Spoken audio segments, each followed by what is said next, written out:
தனது 25வது திருமண நாளில் மனைவி பொன்னம்மாவிற்காக கவிஞர் எழுதிய வரிகள் இது. என் மனைவி, என் வீடு, என் மக்கள் என்றெல்லாம் என் பேனா ஓர் நாளும் எழுதியதே இல்லை. ஆனாலும் எனையன்று ஆள வந்த சீமாட்டி தன்னை புகழ்ந்துரைக்க தருணம் இது வந்ததென்று. பொன்னழகி என் மனைவி, பூமியிலும் பொறையுடையாள், பொன்னம்மா என்றழைப்பேன் பொங்கி வரும் அன்பாளே. அன்னையென எனை நாளும் ஆதரிக்கும் நலமுடையாள், பொன்னழகு இளையனினும் பொங்கி வரும் குணத்தழகு.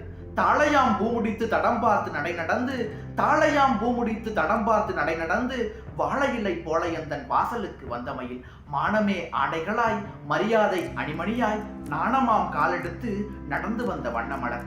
காதோரம் பொய் பேசி கண்ணெதிரே தீங்கிழைத்து, சேதாரமாகி மனம் சிதைந்து விட செய்யாமல் ஆதாரமாக நிற்கும் அன்பு பெரும் பரிசு. பெண் என்றால் என்னவென்று பெரிதும் அறிந்த பின்பே பொன்னம்மா என்னவென்று புத்தியில் நான் கண்டுகொண்டேன். பட்டக்கடன் கொஞ்சமல்ல, பரிதவிப்பும் கொஞ்சமல்ல, கெட்ட கதை கொஞ்சமல்ல, கீழ்நிலையும் கொஞ்சமல்ல, தற்கொலைக்கு நான் முயன்ற சரித்திரம் கொஞ்சமல்ல.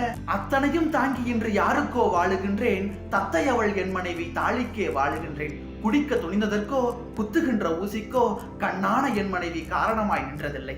அத்தை மகளல்ல, அந்நியன்தான் என்றாலும் சத்தியத்தில் வந்துதித்த சமத்துவ குலமகள்தான் பொன்னம்மாள். சமையல் என்றால் பூமியெல்லாம் வாசம் வரும். தக்காளி பச்சடியும் சாம்பாரும் காய்கறியும் கொத்தமல்லி சட்டினியும் கோவைக்காய் பொரியலுமாய் அள்ளி அள்ளி வைத்து என்னை அருகிருந்து பார்த்த மகள். சீர்வரிசை ஒன்றுமில்லை, சீதனங்கள் ஏதுமில்லை, பேர்வரிசை ஒன்றினையே பெட்டகமாய் கொண்டு வந்தாள். சீர்வரிசை ஒன்றுமில்லை, சீதனங்கள் ஏதுமில்லை, பேர்வரிசை ஒன்றினையே பெட்டகமாய் கொண்டு வந்தாள்.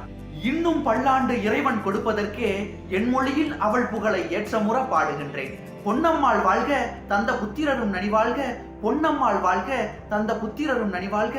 கண்ணபிரான் பேரருளே காலமெல்லாம் எமை காக்க. கண்ணபிரான் பேரருளே காலமெல்லாம் எமை காக்க.